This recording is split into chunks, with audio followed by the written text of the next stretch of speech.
Cricket world cups को रोमांचक बनाने के लिए आईसीसी ने कुछ नियमों में बड़े बदलाव किए हैं। कुछ ऐसा ही बदलाव जैसा आपने इस बार फीफा वर्ल्ड कप में देखा था। इससे रोमांच बढ़ गया फीफा वर्ल्ड कप का। तो इन नियमों के बाद क्या क्रिकेट का भी रोमांच बढ़ेगा, ये बताने के लिए हमारे साथ नवीन सर हैं। इन्होंने ये क्या नए नियम आ रहे हैं और इससे क्या क्या बदलाव देखने को मिलेंगे, आईसीसी वर्ल्ड कप जो आने वाला है 2027 में, उसमें क्या क्या चेंजेस देखने को मिलेगा, आप बताएं प्लीज़। देखिए, आईसीसी ने अपनी सालाना बैठक में जो हो रही है अभी, उसमें दो जो अपने आगामी टूर्नामेंट है आईसीसी के, खासकर पुरुषों के ICC men's one day world cup जो दक्षिण अफ्रीका, नामीबिया और दक्षिण अफ्रीका, नामीबिया और जिम्बाब्वे की मेज़बानी में खेला जाएगा अक्टूबर नवंबर 2027 में। और उसके बाद जो अगला T20 वर्ल्ड कप खेला जाएगा ऑस्ट्रेलिया और न्यूजीलैंड की मेज़बानी में, उन दोनों के लिए फॉर्मेट बदलाव किया है। नियमों में ऐसा कोई बदलाव नहीं, क्योंकि पहले जो खबर आई थी कि वनडे का शायद फॉर्मेट बदल जाए और वनडे को 40 ओवरों का कर दिया जाए, लेकिन ऐसा किया नहीं। और अब जो खबर है वो ये है कि भाई फॉर्मेट बदला गया है। जिस तरीके से फीफा वर्ल्ड कप में अभी हुआ कि आपने देखा होगा कि ग्रुप स्टेज से टीमें जिस तरीके से 6 टीमों को जो दूसरे या तीसरे पायदान पर रही, उनको भी जो है राउंड ऑफ 32 में एंट्री के लिए उस तरीके का बदलाव जो है आईसीसी ने अभी जो है किया है।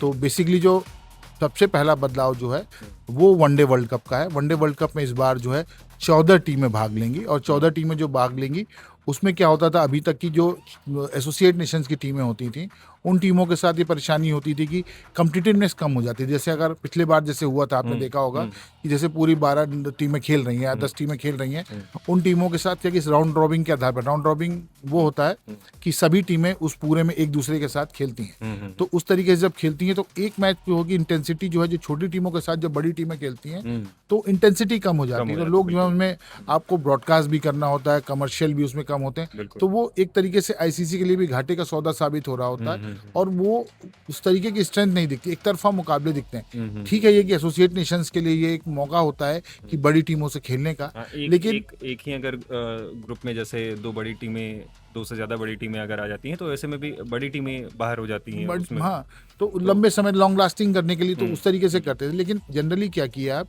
कि स्ट्रेंथ भी बची रहे और उस तरीके से मतलब उसका रोमांच भी बढ़ा रहे। तो चीज़ों बनाने के लिए क्या किया कि जैसे 14 टीमें वनडे वर्ल्ड कप में अगली बार खेलेंगी, तो लास्ट की जो 3 टीमें होंगी, अगर पायदान के हिसाब से लें, 14वें, 13वें और 12वें नंबर की जो टीम होंगी, इनका एक अलग से एक ग्रुप बनाया जाएगा, जिसको उन तीनों के बीच में आपस में पहले मुकाबले कराए जाएंगे। अच्छा। उनके मुकाबले होंगे जब, तो उनमें से जो टीम जीतेगी, जो सबसे नंबर 1 पे रहेगी, वो अगले चरण में जाएगी। तो जो ग्रुप 14 टीमों में से अब ग्रुप कितने का रह जाएगा?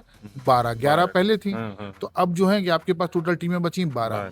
जो 12 टीमें होंगी उनको फिर 6-6 के ग्रुप में ये 2 ग्रुपों में बांट देंगे। अब 2 ग्रुप जो बटेंगे 6-6 टीमों के, उनके आपस में मुकाबले होंगे। अच्छा, शुरुआत पहले वो नीचे वाले पायदान के 3 टीमों का, जो छोटी टीमें हैं तो जो आपस में हमेशा खेलती, तो उनके बीच की कम्पिटिटिवनेस और क्योंकि अब आप एक टीम जानी है तो उनके बीच में एक तरीके का है कि एक फाइनल जैसा मुकाबला है कि भाई जो ज्यादा जीतेगा वो जाएगा। तो एक तरीके से कम्पिटिटिवनेस वहां बढ़ी, प्रतिस्पर्धा जब बढ़ी तो दूसरे दौर में गए।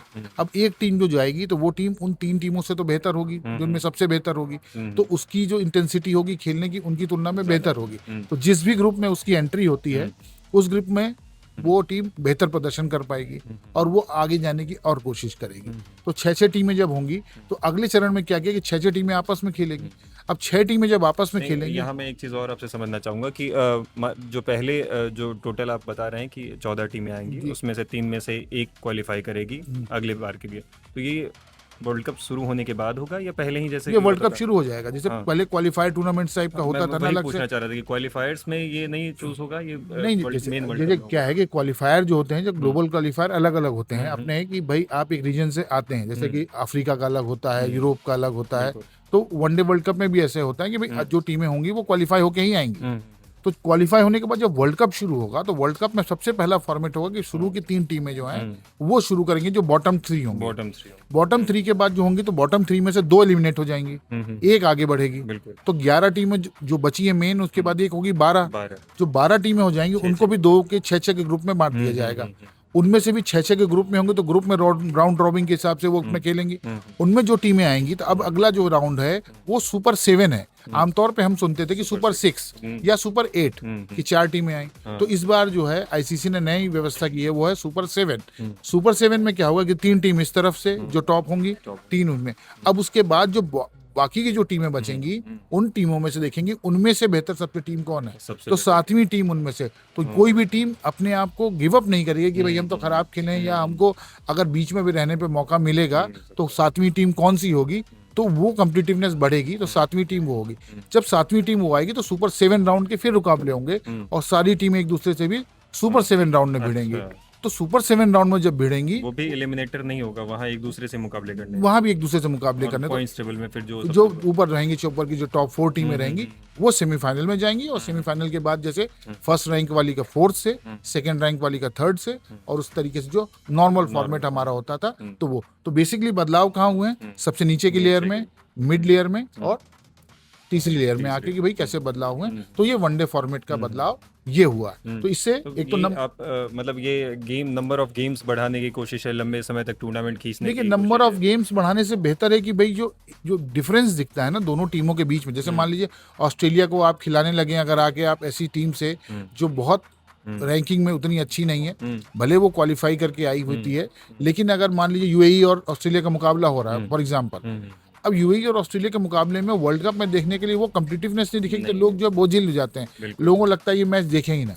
तो वो एड रेवेन्यू का लॉस भी है, क्योंकि कोई तो देखने वाला दर्शक हो, तो वो चीज नुकसान है। ब्रॉडकास्टर्स का पैसा वही खर्च होता है। तो आईसीसी एक तीर से दो शिकार कर रहा है। एक तो ये कि जिन देशों के मैचेस हैं वो उन देशों में तो कम से कम देखें। हम ऐड भी अगर लेते हैं तो उस हिसाब से ही लें कि भाई हमको एड रेवेन्यू मिलेगा, और उसके हिसाब से जो कॉम्पिटिटिवनेस है, और उस तरीके के मैच नहीं हो, एक तरफा मैच ना हो कि लोग जो है ऐसे ही वनडे से लोगों का जो है रुझान थोड़ा सा कम हो रहा है। तो अगर आपके मैचेस वनडे कॉम्पिटिटिव नहीं होंगे तो ये बदलाव ठीक है, तो अगर ऐसा किया है तो। कुछ T20 को लेकर भी आप थोड़ा सा बताना चाहिए। 2028 में जो T20 वर्ल्ड कप है उसको लेके भी है, क्योंकि T20 वर्ल्ड कप में इस बार जो 2026 में भारत और श्रीलंका की सह मेजबानी में हुआ था, तो 20 टीमें शामिल हुई थी। बहुत लंबे समय के बाद जो है उनमें टीमों में इजाफा हुआ था, तो अगले वर्ल्ड कप के लिए भी 20 टीमें बरकरार रखी गई हैं। लेकिन इस बार जैसे ग्रुप अलग अलग हुए थे, तो इस बार जो है 5 ग्रुप बनाए जाएंगे, नया फॉर्मेट जो कहता है, जिसमें 4-4 टीमों के 5 ग्रुप होंगे। 4-4 टीमों के 5 ग्रुप जो होंगे, उनमें से 2-2 टीमें जो है आपस में जो चारों खेलेंगी, जो टॉप 2 टीम पर ग्रुप की होगी, उनके बीच में से 10 टीमें जो निकल के सामने आएंगी, तो वो सारी टीमें 10 में पहुंच जाएंगी। उन 10 टीमों को भी फिर 2 ग्रुपों में 5-5 के डिवाइड किया जाएगा। उन 5 टीमों को जब डिवाइड किया जाएगा, तो उनके बीच आपस में फिर राउंड रॉबिन जैसे जैसे मैचेस हम कहते हैं कि भाई आपस में एक दूसरे से खेलेंगे।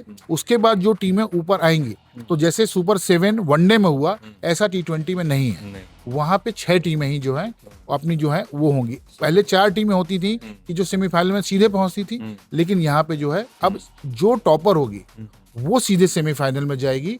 अब जो है आईसीसी ने एलिमिनेटर मुकाबला, जैसे हम आईपीएल में देखते हैं, वो इंट्रोड्यूस कर दिया है कि सेकंड और थर्ड पायदान पे रहने वाली टीम जो रहेंगी वो आपस में भिड़ेंगी, और वो जो मौका मिलेगा तीसरे नंबर पे रहने वाली टीम को, वो भी सेमीफाइनल में जा सकती है। तो इससे टूर्नामेंट का थोड़ा सा रोमांच और बढ़ेगा। तो सेकंड और थर्ड पे जो टीम रहेंगी वो सेमीफाइनल के लिए क्वालिफाई करने की कोशिश करेंगी, और दूसरे ग्रुप की भी करेंगी। उसके बाद जो सेमीफाइनल और फाइनल का फॉर्मेट है, वो उसी फॉर्मेट को हम कंटिन्यू करेंगे। तो ये बदलाव जो है थोड़ा सा रोमांच बढ़ेगा, थोड़ा सा इंटरेस्ट बढ़ेगा, क्योंकि लेकिन बस थोड़ी सी मुश्किल ये है कि लोगों को नजर टूर्नामेंट पे पूरे समय रखनी पड़ेगी, क्योंकि एक पेन पेपर लेके जनरली क्या होता था कि हम एक टाइम टेबल जो है छाप लेते हैं भाई कि यहाँ प्रिंट आउट निकाला और देखते जाते हैं कि भाई हमारा टीम कब है, कैलेंडर में मार्क कर दिया। लेकिन अब आपको हर ग्रुप में बदलाव होंगे, उस हिसाब से आपको देखना पड़ेगा कि कौन सी टीमें क्वालिफाई की। जैसे जैसे ग्रुप चेंज होंगे आपको उतना अलर्ट रहेंगे। तो ये थोड़ा सा जो व्यूअर है उसके लिए भी इंगेजिंग है, लोग इंगेज होंगे और देखेंगे, तो थोड़ा सा ये मजेदार भी है और अच्छा भी है, क्योंकि सोशल मीडिया में जिस तरीके के लिए अब रेवेन्यू जनरेट करने का माध्यम बना है और जिस तरीके से बज क्रिएट होता है, तो आईसीसी उसको भी भुनाना चाह रहा है। और वो जो सोशल मीडिया का ट्रेंड है, क्योंकि जिस तरीके से आईसीसी को पैसे रेवेन्यू जनरेट करके दिया है सोशल मीडिया ने, वो फायदा जो है एक कॉम्पिटिटिवनेस का और बज क्रिएट करने का और मिलेगा, खासकर फॉर्मेट के बदलाव से। तो ये सारी हम भी चाहेंगे कि क्रिकेट के जो रोमांच है, क्रिकेट का रोमांच और बढ़ता रहे, क्रिकेट फैंस जो है लगातार अपने टीम को फॉलो करते रहें, ताकि ये खूबसूरत गेम जो है यूं ही चलता रहे। वनडे, टेस्ट और T20 तीनों फॉर्मेट की अपनी अपनी खासियतें हैं और वो उसी तरह से जारी रहे, हम यही चाहेंगे। तो बहुत बहुत धन्यवाद नवीन जी आपका हमारे साथ जुड़ने के लिए और ये महत्वपूर्ण जानकारियाँ देने के लिए। इस तरह के और वीडियोज़ के लिए टाइम्स ऑफ भारत के साथ बने रहें। शुक्रिया।